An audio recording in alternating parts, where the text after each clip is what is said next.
Good morning, everybody, and my name is Rick, and I want to welcome you to Tabernacle this morning. We are so thankful that you're choosing to spend part of your weekend with us today.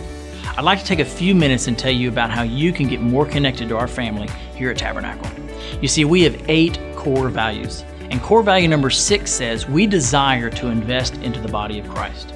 So here are just some of the ways that you can find our church family investing in each other.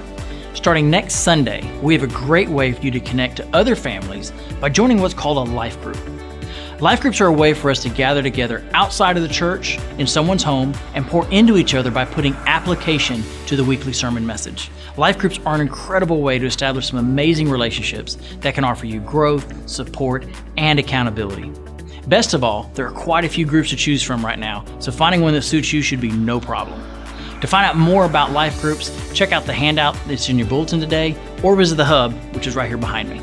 Next, we love investing in the community here at Tabernacle, especially our kids in the community. A big way that we do this is through our Kids Beach Club program.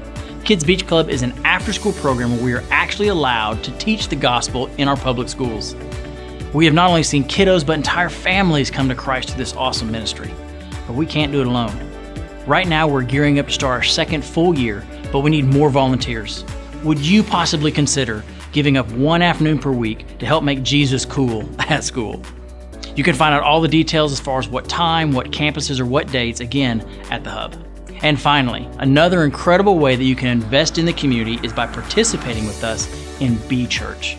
BeChurch is our annual event where we shut down our normal Sunday schedule to serve the local community, specifically by giving away food to those in need. This year's event is going to be bigger and better than it ever has with what we have planned. So much bigger and better that we're having to move this year's event to Ennis High School. There's going to be more details about that to come soon, but I do want to talk to you about a little bit of a setback we've had. This past week, with all that rain, we suffered a little bit of food loss due to water coming into the FLC, again during that heavy rain. This loss was mostly with cereal and pasta, and while it wasn't catastrophic, we do have some ground to make back up to meet our goal of feeding a minimum of 200 families. We still have several weeks left to make our counts, but here right now is where we're at with our food count and where it officially stands today.